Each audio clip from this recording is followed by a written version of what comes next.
Paano kayo nabudol, sir? Yung mga post niya kasi sir, about sa mga defense niya sir, pag-abogado sir. Sa mga At saka kaso? sir, sinabi niya din sa akin sir na siya po ay defense counsel ni BP Sara.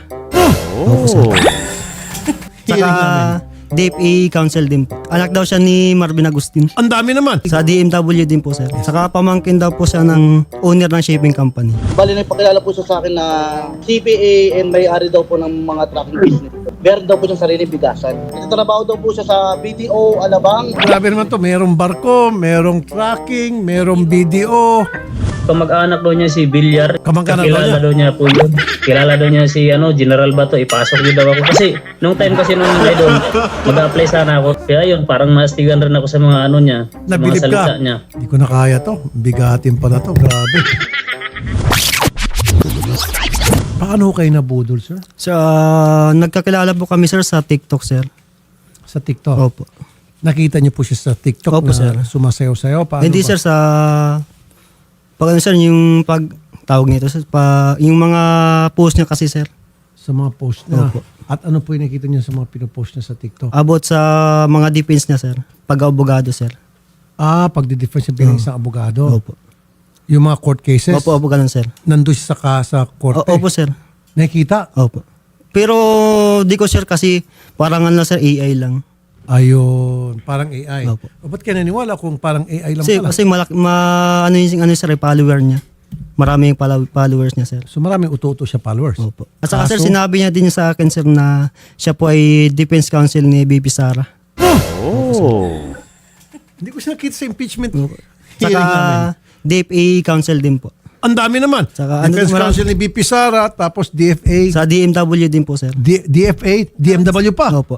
Saka Ano, sa una, Defense Counsel ni BP Sara, tapos DFA Counsel. Counsel, tapos sa DMW sir. tapos DMW. Hanip, matigas. Saka pamangkin daw po siya ng shipping company sir. Pamangkin Kaya ng shipping company. owner ng shipping company. Anong pangalan po shipping company? Daw? United Philippine Lines po. Dami na. Hindi ko na kaya to. Bigatin pa na to. Grabe. Ano pa po, sir? Mga sinabi niya, mga name dropping. Ano sir, anak daw siya ni Marvin Agustin. Sobrang dami na. Hindi ko na kaya to. Oh, overloaded na tayo. Ito sir, si Marvin Agustin. O bata pa si Marvin Agustin. Ilang taon na ba itong si attorney, Sinabi sa akin sir, ano daw aka siya? attorney Alisa Agustin? 28 po. Sinabi sa 28 akin. siya. Opo. Tapos anak siya ni Opo. Marvin Agustin. At napaniwala naman kayo, sir. Opo. It's too good to be true. Nung napabilib niya na kayo, ano po yung sumunod na nangyari? Ayun sir, inupiran niya ako sir na mag-apply sa sir, sa company na yun sir. Kasi siya daw po ang pamangkin ng may-ari. Doon sa shipping line. Opo. Okay, ano na po ang posisyon nyo sana doon? Ordinary seaman sir. Seaman. Opo. Okay. Tapos, ano nangyari? Ayun sir, siningilan ako ng sir, ng mga payments. Magkano po ng singil? Lahat-lahat po sir, nasa 141,000. Malaki din. Opo. Ilang beses kayong nag-usap at ilang beses nyo po na-remit yung pera sa kanya? Sir, maraming transaction po sir. Maraming transaction yun. Okay. Nung naibigay nyo na po yung pera, naglaho na parang bula siya. Opo sir. Wala na ngayon. Wala po. Hindi nyo na po siya makontak. Hindi na po sir. Paano po siya na-contact? To cellphone o message sa TikTok? Sa WhatsApp po. Sa WhatsApp. Opo. So bukod sa TikTok, meron May WhatsApp communication din to WhatsApp. Okay. Okay, Idol, maisingit ko lang po. Na-verify po at nag-post po mismo yung Facebook po ng Integrated Bar of the Philippines. IBP. Okay. Yung IBP po. At merong public advisory and warning na ito nga pong si attorney, nagpapakilala po sa TikTok na attorney Alisa Agustin o ang real name po niya, Jolan Samson, ay hindi po lawyer. Hindi po siya licensed po as per IBP, sir. And yet, magaling tong magsalita, magaling mangumbinsi, Sir, mabulaklak po talaga sir. mabulaklak yung kanyang bibig, at marami siyang napaniwala sa kanyang mga kabalastugan at hanggang sa makapagbigay ng pera. Yun naman talaga ang purpose niya, kaya siya nag-open ng TikTok account, nagpakita siya ng mga, kunyari, nasa hearing siya sa korte, yan nga lang, para bumilib yung mga tao at pag bumilib, isa katuparan niya yung kanyang maitim na balak, which is manghutot ng pera sa mga biktima. Mr. Blanco, sir, ano po yung kwento ninyo tungkol dito kay Jolan Samson? Paano kayo na biktima nito? Yun nga po, bali nagpakilala po siya sa akin na CPA and may-ari daw po ng mga tracking business daw po. CPA at may-ari ng mga? Tracking business po, yung mga nag-ano daw po sa 7-Eleven, mini-stop, sila daw po yung nagbabagsak doon. So bukod sa yung kamag-anak ng may-ari ng barko, ngayon man siya po yung nagmamayari ng mga tracking business. Yes po, yun po yung pakilala niya po sa akin. Meron daw po siyang business na tracking. Mhm. And then bago po after ko po may scam, doon ko lang po nalaman na pati po yung kapitan ng Dasma, muntikan niya na po may scam na nagpapanggap po siya na meron daw po siyang sariling bigasan. May business daw po siyang bigasan. Meron pa sariling bigasan, sobrang dami na. Okay. So, matapos niya ho sabihin sa inyo yung mga pagmamayabang niyang siya po yung may-ari ng tracking at meron siyang bigasan, nakumbinsi niya po kayo na magbigay ng pera sa kanya. Nagtatrabaho daw po siya sa BDO Alabang, kaya nga daw po ang gusto niya mangyari. Minalokan niya po ako ng pwesto, siyempre bilang pong technician, gusto ko rin po magka-pwesto sa mismong SM. Nahikayat niya po ako kasi po pinakitaan niya po ako ng mga yung mga business na nga po, yung ano nga. Tapos sa may tracking niya po, pinakita niya po sa akin, pinapunta niya po ako doon, so ganyan. Nalaman ko, sa huli ko na po nalaman na hindi po talaga po pala sa kanya yung Grabe naman to, merong barko, merong tracking, merong BDO. Sobra na, oh. Tindi na ito. Oy, bakit pa siya magre-recruit kung sobrang dami niya na negosyo? Ba't niya kailan pang mag-recruit? Magkano po yung naloko sa inyo, sir? kung ano po, nasa 300, almost 300k po. Mas malaki. Bakit po kayo nagtiwala sa kanya at nagbigay ng 300,000? Para saan po sana yung 300,000, sir? Bali po, ang alok na po sa akin, pwesto, tapos may paninda na po nakasama. Ano po, bibigyan ka ng pwesto. Ano na pwesto mo sa BDO sana? Cellphone repair shop po, tapos cellphone accessories. Bali po, ang gagawin daw po, magbubukas daw po ng cellphone repair shop. Bali, tutulungan niyo daw po ako kumuha. Then yung mga accessories daw po, tutulungan niya rin daw po ako kumuha para daw po ma-display na daw po lahat-lahat. Okay. Bali, nakilala ko po siya sa Facebook lang po. Wala pa po siyang TikTok that time. Facebook, ito naman sa isa sa Opo. ito. 300 na po sa isa dito sa kay Sir Arne, kay Sir Ernesto, dito naman kay Sir Jose, 100 plus. Dito po kay correctional officer, magkano po sa pagkakalam niyo na loko? Hindi ko alam sir kasi yung isang Bucor sir nasa 500 plus po. 500. Palaki ng palaki. At least ikaw 100 lang. Dito sa isa 300. Sa kay Bucor 500. Sakit noon. At least yung IBP na nagsabi na wala silang miyembro sa bar na nagngangalang Jolan Samson.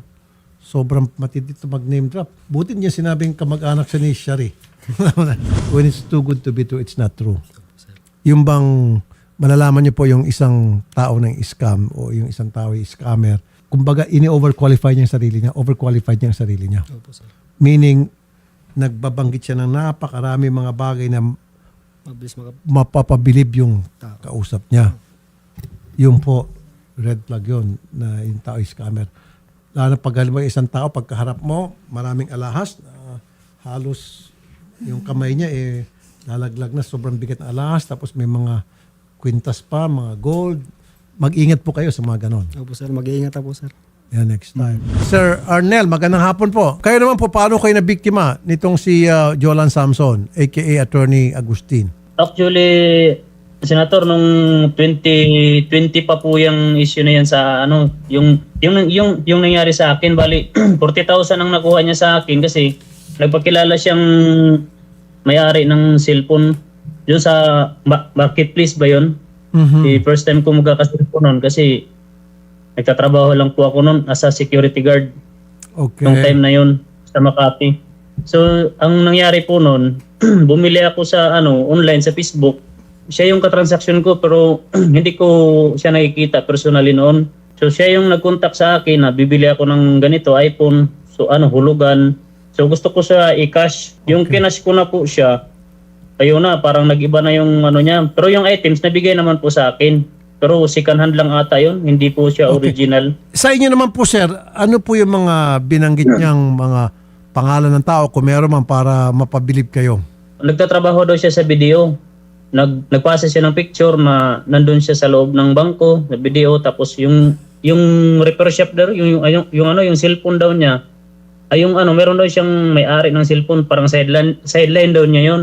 Sa isang mall sa Magallanes. Meron daw siyang ano doon, pwesto. May mga binanggit din po siya ng mga sikat na tao, mabibigat na tao na kamag-anak niya kunyari, kuno. Kamag-anak daw niya, kamag-anak daw niya si Villar, yung Villar dito sa Las Piñas, yung mayor daw.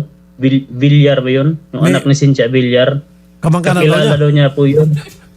Parang ang dami na, okay. Sino pa po ang mga binanggit niya sa inyo, ng mga kamag-anak pa niya? Kilala daw niya si General Bato, ipasok niyo daw ako. Kasi, nung time kasi nun, idol, mag-a-apply sana ako noon. Imbis na i-apply ko ng sa PNP or dito sa bureau. Oh. Diyan napunta sa kanya lahat. Hindi na ako. Tapos nung time na yun, Sandali. Okay, nung una sabi niya, meron siyang bilyar, na yung taga Las Piñas, yung mayor, tapos si Bato, kaibigan din niya. Sino pa po? Lubos-lubos sila natin para malaman ng taong bayan kung gaano kaloko-loko tong si Jolan. Sino pa po mga binanggit niyang pangalan na malapit sa kanya, kamag-anak niya? yun nga po si kakilala doon niya si Villar. Kaya yun, parang mastigan rin ako sa mga niya, sa mga Nabilib salita ka. niya. Nung binanggit niya si Bato, lalo kang bumilib. Oo nga, doon nung nangyaring ayun kasi pa-apply nga ako noon eh. Bukod pa kay Bato, sino Siya pa daw pong bakla sa akin, siya daw magbakir. Kaya lang naman po, Idol Rapi na lumabas ako dito sa na to kasi may nabiktima na naman dito na classmate ko rin. Na 500,000 ang nakuha niya. Classmate ko, nasa duty ngayon, hindi makalabas yun ngayon nasa loob kasi. Kawawa naman. Bawal kasi mag-cellphone doon dito sa Maxim. Bago siya next time makapagbiktima, baka susunod sabihin niya, si Senator Rapi Tulfo, tropa ko yan. Patay tayo dyan. Okay, matindi ito. Mabuti ito, nagsama-sama kay mga biktima at nagsalita nang sa gayon makarating sa lahat, sa publiko na mag-ingat sa taong ito at tawag na magtiwala dahil itong isang sertipikadong scammer. Hindi nga mapagkatiwalaan yung mukha eh. Halatang naglalaro lang napani sa bagay. Magaling siguro siya mabulaklak yung bibig niya. May mga ganun tao, magaling magsalita. Napapatiwala. Actually, Sir Idol, time nung nahuli na kasi yan nung entrapment sa Valenzuela eh. Mayroon siyang in-scam ng mga teacher sa probinsya ng Mindoro. Oh. Diyan siya in-entrap sa may pulang lupa sa may Valenzuela City. Minor de edad siya noon. Pinakawalan din. Okay. Hanggang nagtuloy-tuloy hanggang ngayon. Pumunta ngayon dito sa HR pagkilalang attorney kasi meron siyang nilalakad na kaso ng yung classmate ko rin na kinakasama niya ngayon si Joel Apurado yung naul dito sa bureau ko. Hindi ka taga Bucor, yung classmate nyo. Sir, tama po ba? Dati pong taga Bucor yung boyfriend ni Jolan? Opo, hanggang ngayon. Sargento Rodriguez, sir. Kayo daw po ang nag-imbestiga sa kaso nitong scammer na si Jolan Samson? Actually po, tinawag lang po na ilalapit sa amin. Wala naman po problema na itulog sa amin para maimbestigahan po natin yung complaint nila, sir. Wala pa. Okay, ilalapit pa lamang. Okay. Nakahandin na ho ba kayo ng ganitong klase mga kaso? Kahalintulad sa kasong ito in the past? Sarge? Opo. Senator, actually may misrepresentation. Actually may panloloko nga pong ginawa para makakuha ng pera. Pasok naman po siya sa elemento ng istapa. Dahil maraming na istapa, ano po to? Large scale? Sa palagay niyo? Opo. Okay. Sige po, ilalapit na lang po pala namin sa inyo kaso. Salamat po, Police Master Sergeant Rodriguez. Sir, thank you po sir sa time na binigyan niyo po sa amin, sir. Opo. No problem po, Senator. Thank you po. Okay. Sige. Nahuli na pala ito dati dahil sa entrapment operation. Walang kadala-dala. Okay. Sige. Mainam ito, sir. Sabi ko kanina, pumunta kayo dito sa amin, came forward, na magkaroon public awareness, may plus po natin pagmumukha niya. Para wala na po siya mga biktimang iba. Wala na mabiktima. Ang masabi ko, mag-ingat lang palagi. Mag-ingat lang. Mag-ingat. Ikaw po, ng mga loko. Sir Arnel, wala kang mensahe para dito kay Jolan.